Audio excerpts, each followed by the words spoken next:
I must state that I am not trying to copyright, steal, or alter the Cirque du Freak book series by Darren Shan.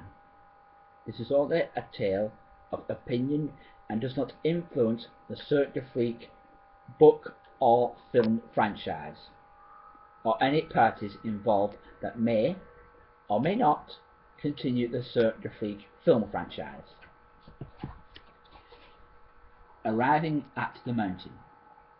The scene opens with Darren, Mr. Crepsley, Harcourt and Nirvana arriving at the mountain. Darren and Harcourt are taken aback by how big the mountain is from the inside. "It is a big place, isn't it?" says Darren. "Yes," replies Mr. Crepsley. "Every vampire in the world has been here once in their lifetime."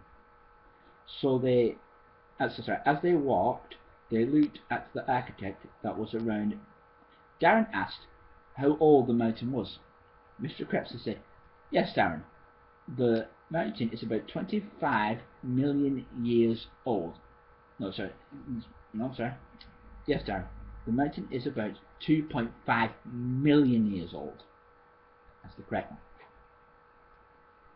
Whoa, Darren and Harcourt are shocked. Yes, it outdates anything the human world has or has had. It stands here and will stand here long after we have gone, says Gavner. There are many different tunnels that lead to many different places in the mountain. There are even some tunnels that even we do not go down, says Gavner. Why not? Asks Darren. It's not a case of why do we not go down these tunnels, how do we get back? As some of the tunnels are really small and hard to manoeuvre, and it is difficult to get back once you get in. Lots of the tunnels, said Gavner, are named after famous vampires. For example, a cafeteria room is called Keldon. It is named in the memory of a vampire called Keldon Alert, who was a vampire who was also a chef during the evenings. He was a vampire who was also a chef during the evenings. Very unique for the time. Unique? I know I am, said a voice. But you don't need to boast it about the place. There was a voice from somewhere. They all looked towards where the voice was coming from. It was an old man who came walking over. He was using a walking stick and had a patch over one eye. Gavner said, "Sabanal, you still here? I thought you'd be pushing up daisies by now." "Not a chance, my son. Still fit as a butcher's dog." "How are you, Larton?" said the stranger to Mr. Crepsley.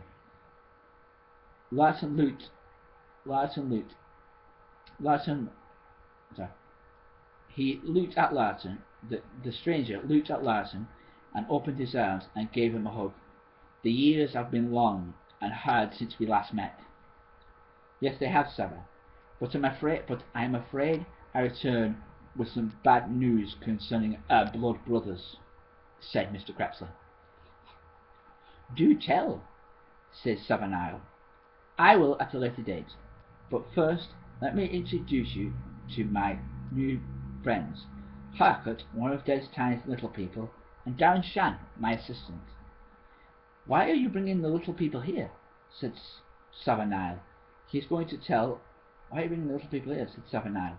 "He's going to tell the princes a message that they should be aware of," said Larton. "Tell them?" said Sabanile. "I thought that the little people could not speak." Larton says, "I thought so too, but events on getting here have proven otherwise. We were challenged on the way by a burr. But that is another story, Saba. Finally, I would like to introduce you to my assistant," gestured Mr. Crepsley towards Darren. "His name is Darren Shan. He is a half vampire." Larton then explained how Saba and then Latin then explained to Saba how he had come into contact with Darren. Saba says, "I can understand your method for bloodying this child, but I'm afraid the princes will not see it that way." Latin said, "I will take any sort of punishment that is to be handed down." "Oh, boys," said Mr. Crepsley, "let me introduce you to Saba Nile. He is the quartermaster of Vampire Mountain. He provides the food and weapons of the mountain, and is greatly respected, and is a greatly respected vampire. He has also seen and been in more battles than you could ever wish to imagine." So Darren pipes up. So that's where you get. So that is where you get your sternness from. Everybody laughs apart from Mr. Crepsley. "Darren, don't be so rude." "Leave the boy alone, Latin. I love a good chuckle as much as the next one," replies Saba Nile.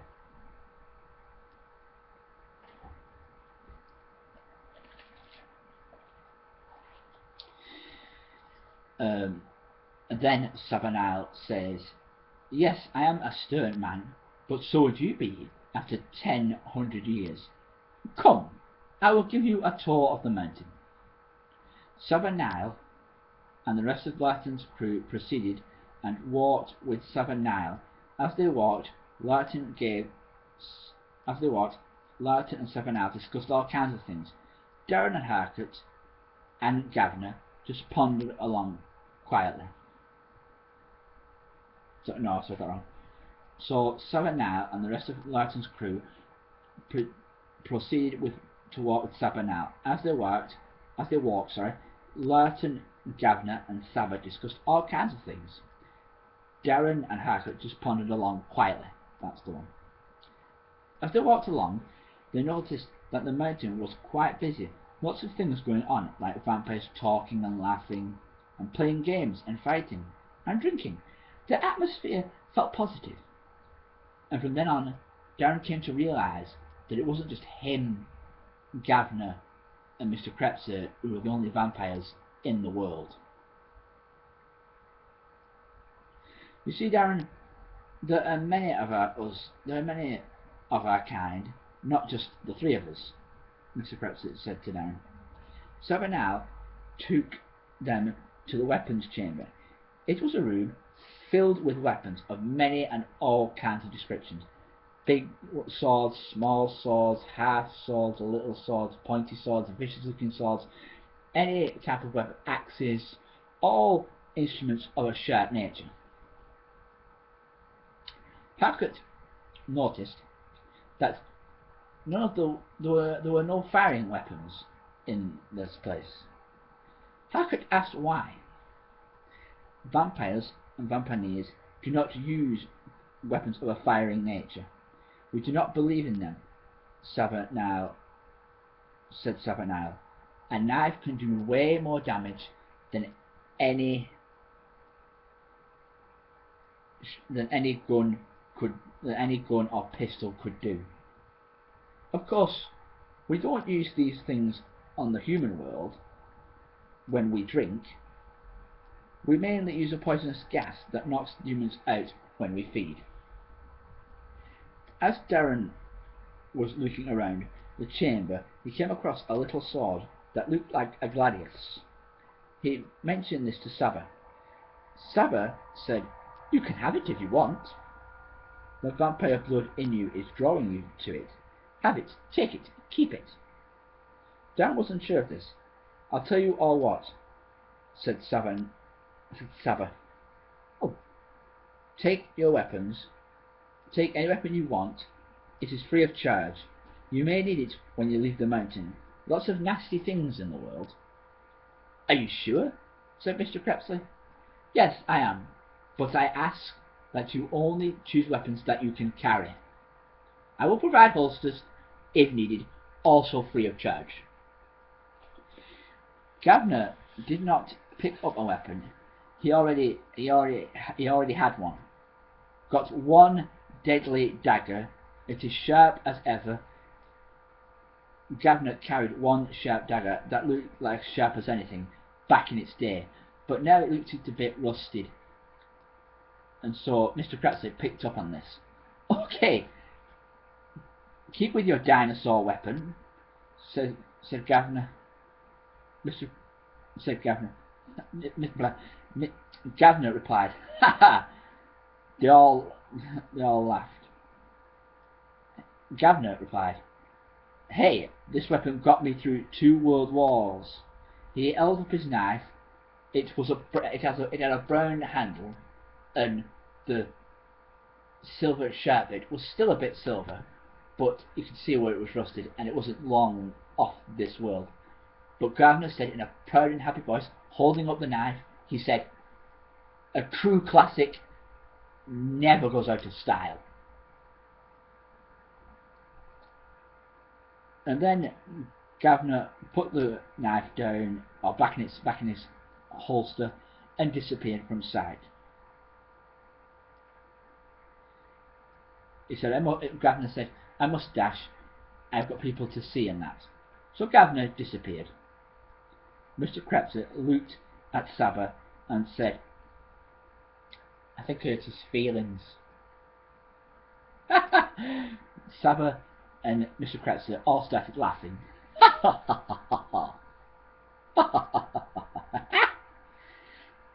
"Ah, Larton," said Saba, "I have just the sword for you. It is a magnificent.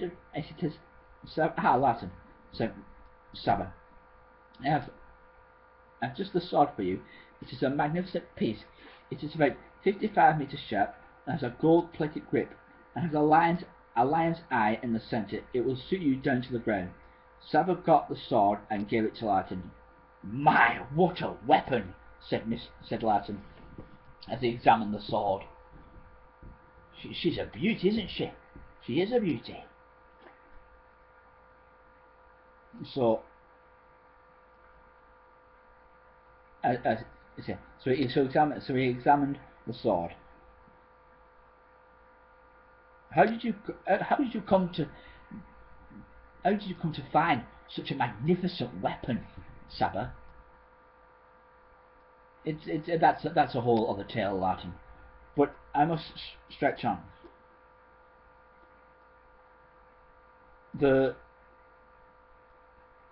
Darren thought that the blade was nice, but not compared to his gladius that he had picked up. It was small and intact and easy to handle. Hackett had also picked up an axe. It was about 10 meters in length. And very fiercely looking. "Thank you for all the gifts, Saba. We will treasure them well," said Mr. Crapsley. Now, said Saba, "I bet you all are tired from the long journey and the Burr incident." While they had been looking at the weapons, Mr. Crapsley had informed Saba of what happened with the Burr. "I bet you all could do with a good day's rest. I will show you to where you will be resting." Saba took his guests to the guest chambers. It was a quiet, narrow room, and there were lots of them. They all looked the same, and in every one they passed they saw coffins, very posh looking, state of the art like, a lot like the one Darren has back at the Cirque du Fleet. Hackett mentioned that he had no feeling and no taste buds, so there was no need for it when he was dead. How Des Tiny makes little people out of dead corpses is unknown, said Hackett. "It's very strange," said Saba. They eventually got to a room with 3 coffins in them. Hackett just sat on top with no feeling. Hackett just sat on top of his, as he had no feeling, and there was no point in him getting comfy or being uncomfortable. Darren and Mr. Crapsley slipped into their separate coffins. Saba was at the door and said, "I'll see you all tomorrow. Have a good day's sleep." And then he left. and they all fell asleep very, very quickly. They were asleep in under a few seconds. End scene.